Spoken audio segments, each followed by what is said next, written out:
Oh, what's good, everybody? Trying a little something new today. Producer man, as always, got the lighting fix. So you don't have to go like this anymore on Stadium. We apologize for that this morning. Welcome into a Monday episode of the Coaching Company podcast. We are here as many days a week as possible. The easiest way is to subscribe to our Coaching Company YouTube page. If you haven't done that yet, I encourage you to do so. We're getting ever so much closer. There are certain things on YouTube you have to hit in order to add content, add premium content, things of that nature. So if you give us a follow on that, I would certainly appreciate it, or a sub. And then, of course, BTT page continues to grow. Now, today, so many of you who consume our content, we do sports betting, and pro wrestling. And it makes it nice because you can lean into the other big topics if something isn't going on in one of those three. So on the Monday, where basically it's home run derby, it's WNBA, and that's about it. And so we lean in today into our pro wrestling. And so the one thing I've realized over the years, and this is one thing I had to tell the bosses when I worked at ESPN, everywhere, because there was always this negative attachment to if you were involved in the WWE. And now how things have changed to where it has become a mainstream job to have. And you're now seeing guys cross over and do the things at the same time, which I never could have imagined in 2008 when I left WWE to go to ESPN. And as I was getting ready for this podcast and looking forward to the rest of the day, and the one thing I love about what we're doing at BTT Studios is they teach you in this new realm of media that if you're not doing constant content, if you're not constantly posting, that you cannot get ahead. Because most people won't do it. Most people won't do that. They'll post once a day, they'll post once a week, and they'll think that is good enough, but they can't figure out, why am I not growing? And that's the beauty of what I'm learning in this new part of my career, because I grew up in an era where you go to college, you get a degree in communications or journalism, then you start in a small market, work your way up, and hopefully one day you get to ESPN as the ultimate. That was the old way.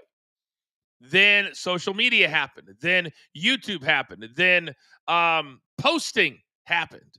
And you realize that if you're not changing, then you're going to have the business pass you by.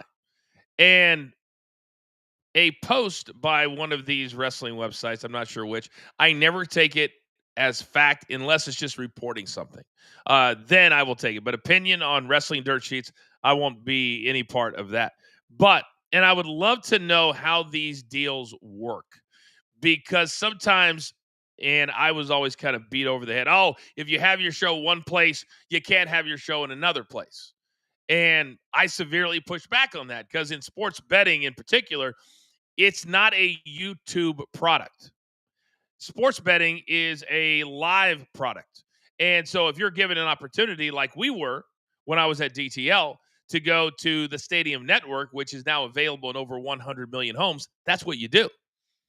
Because YouTube channels, the most successful ones, are ones with evergreen content, which means that lives forever, like a Chris Van Vliet.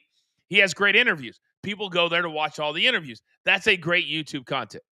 So we have YouTube to add to our content, but it's not the best place for a YouTube show, or a sports betting show. And so now I say that to say this. Logan Paul, who has one of the biggest podcasts in the world, Impulsive, and a gigantic YouTube page, WWE never misses out on an opportunity to cash in. And they also have a gigantic YouTube page. So now the Impulsive podcast, and this is why I laugh at so many wrestling fans who be like, oh, nobody cares about Logan Paul, or Logan Paul is a part-timer. It's always complaining instead of looking at what Logan Paul does on a much, much smaller level, what we're doing at BTT Studios, and what other people who have now embraced the remote aspect of how you do content. Because when I started ESPN in 2008, I mean, in my early 30s, and it was very strictly, you do Sports Center. Stuart Scott was still alive. All these great names were still doing Sports Center, all these shows. And if you would have told me that 17 years later that it would be about podcasting, and I hate the word podcast, but it is what it is, that it would be about setting up a home studio. It would be about having great people that you work with that know how to use new technology. All that stuff is so important, and so many people don't want to do it. They go, no, I'll do it I'll do it the old fashioned way. I have so many people, and we're getting ready to start we do a lot of side hustles here at BTT. And most of them are initiated by Producer Man, as many of you know. And one of the things that we're going to do is a coaching business, meaning that a lot of times in college, you have professors who have never been in the business teaching television or teaching radio or teaching. Now they have courses on podcasting, but yet they wouldn't have the slightest clue. So we have reached out to many schools and are starting to do that process now and want to come in and help. But we also want to do a coaching business here that whether you're coming out of college, you're new in the business, you want to change the business and get into this. Because if you look at our entire roster on Coaching Company, it is, hell, even the last word with Big Tommy C, it is people that don't have a traditional background in speaking and TV and radio, and understanding this is what I want to try and do, and I can do it if I'm lucky enough to be on a platform that allows me to grow. And that is kind of where the business has gone now. It's why you have a lot of athletes who are starting their own podcasts or shows before they're done. That was a big thing at ESPN is guys would come in before they were done playing. That was unheard of before, because they want to have a transition into sports media or into a radio show, whatever the case might be, and not tap into the money they just made in whatever sport they just played in. So for WWE to now sign the Impulsive podcast, and it says here, WWE, Fanatics, and Logan Paul have reached an agreement for the Impulsive podcast. The podcast will now join WWE and Fanatics podcast, but will remain on the Impulsive YouTube channel. So it sounds like, and I'll have to do a little bit more digging, that, and this is really smart by Logan Paul, because YouTube is paid by the views, not by the number of subscribers. A lot of people don't realize that. So for Logan Paul to give up the video rights to Impulsive on the WWE YouTube channel, well, he'd be giving away a lot of money. He'd have to be compensated for that. A lot of money. A lot of money. So he gets millions of views on every single episode. But the other thing I love about Logan Paul, as we get into the second part of 2025, and if a lot of you out there watched all of the shows over the weekend, he was one of the bright spots. Is when you bring in a celebrity person like Jelly Roll. I just thought Jelly Roll was going to perform, and he started to perform and then got interrupted by Logan Paul, who then to me became the star of SmackDown. And I'll give Jelly Roll a lot of credit. Jelly Roll threw some good punches. He knocked out Logan Paul, and a really good chicken shit heel is always going to try and get over, and then at the last minute, he's going to bail. So Logan Paul gets knocked out by Jelly Roll. He doesn't stay in the fight. That's not what a chicken shit heel does. He then went back to the entrance and completely destroyed all of Jelly Roll's musical equipment. I'm quite certain that was not his actual equipment, but it's not the point. The point is that Logan Paul is quickly turning into one of the elite heels in all of sports entertainment. And this podcast deal, the way he's being used on television, clearly they've done a new deal because he's showing up more and more and more, because the initial deal was very much part-time. And I've said it many times on all of our content, I didn't grow up in that world. And if Vince McMahon was still in charge of WWE, I am quite sure that things would be different than what they are from a scheduling standpoint. I mean, Roman Reigns is making north of $10, $15 million a year, and we have not seen him in months. In months. And sometimes because they don't do house shows, TKO, the executives, at least this is my opinion from my perspective, they say, you know what? Let's hold that guy out because it's going to be worth the pop when we bring him back. Instead of maybe Roman Reigns, I don't know, could help you sell some tickets.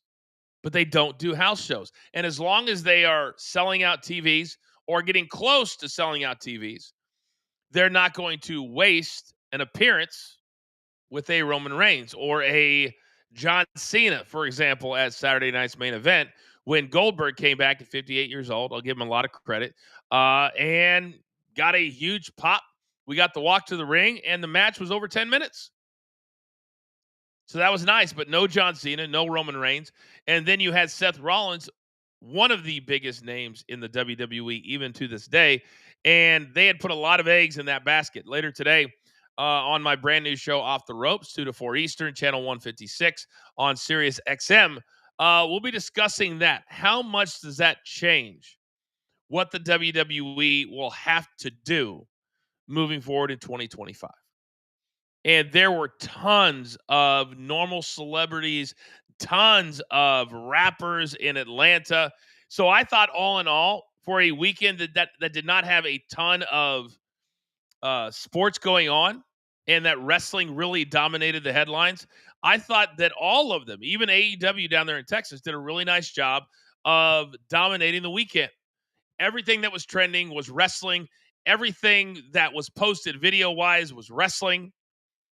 And that's the beauty of what we want to do. Because many of you know that even 18 months ago, I didn't want to be back in the wrestling business, in the wrestling space. And it's always funny to me when fans go, Coach, but you said, Coach, you said.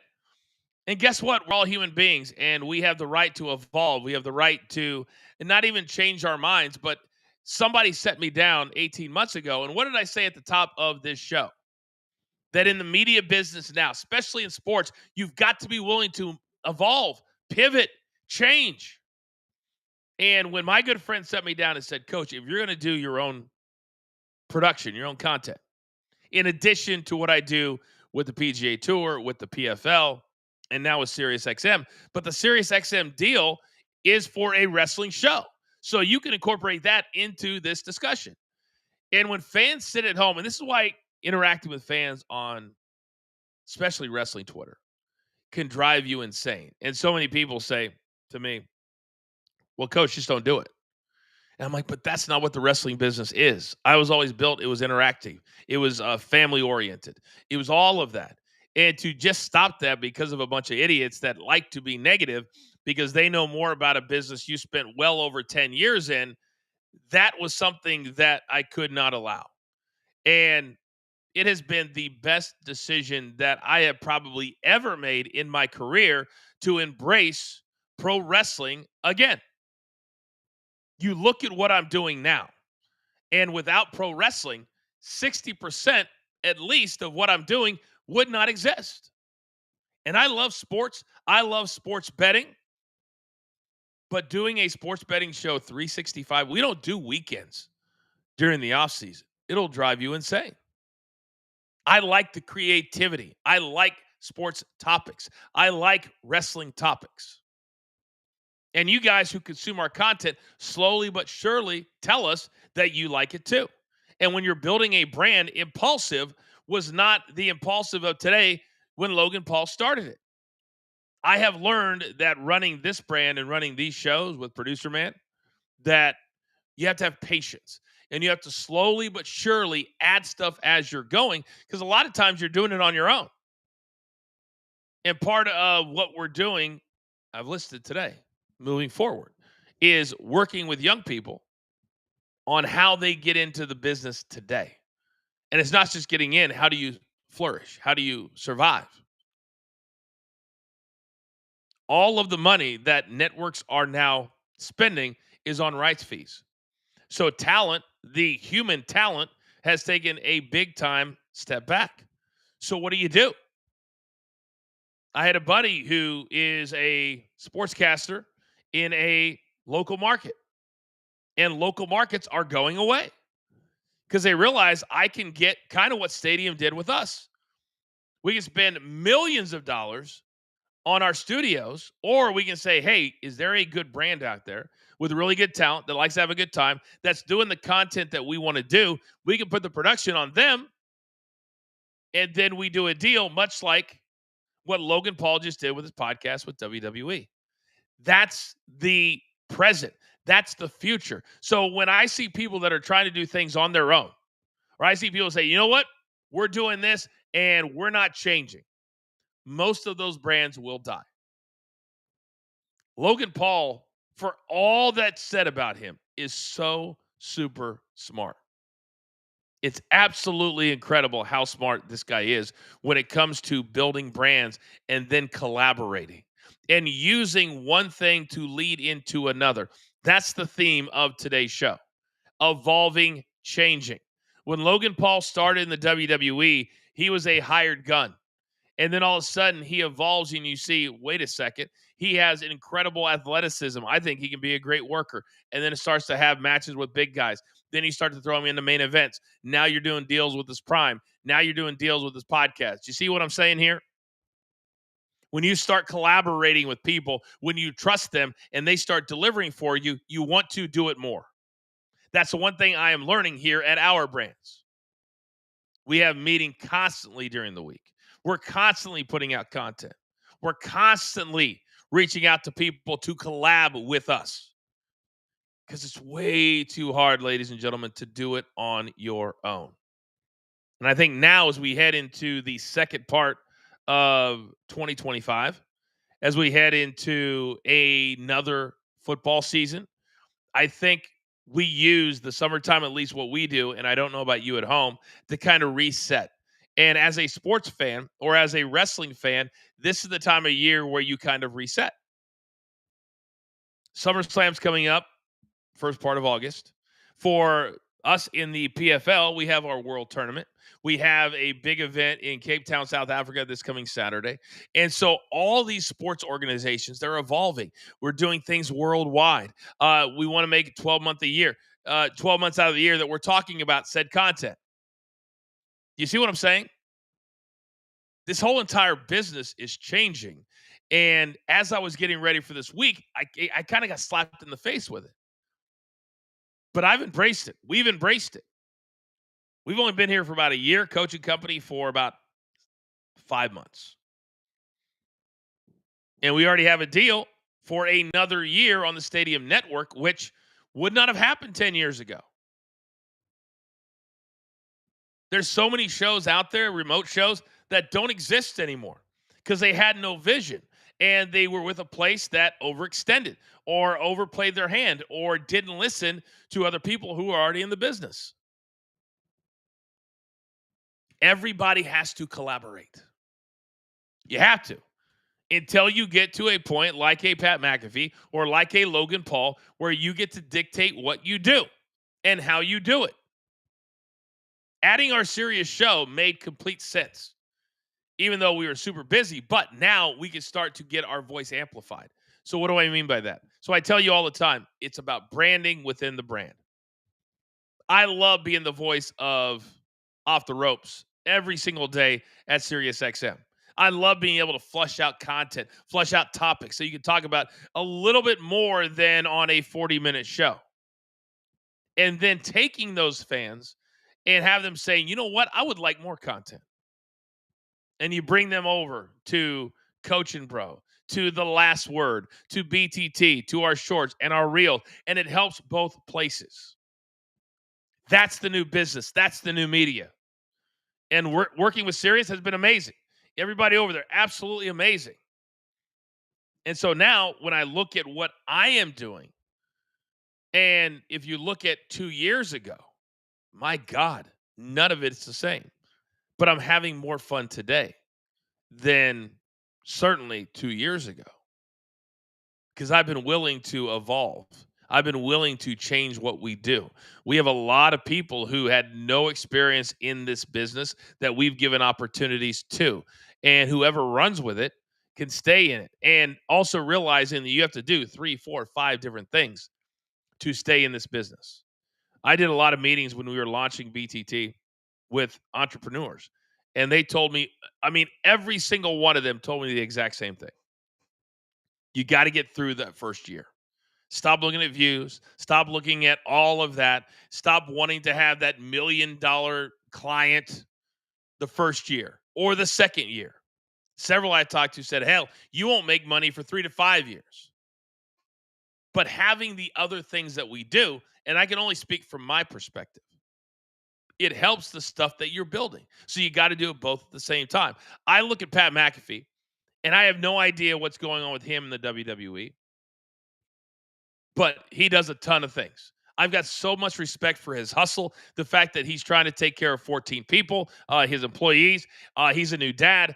He's got his show 5 days a week. And if I was to guess, my guess is that WWE, as much as they loved him and as much as he loved Michael Cole, my guess is, because I know the finances of announcers in the WWE, at least, I was there over 10 years, still did not make a ton of money. I had a nice living. It wasn't ridiculous.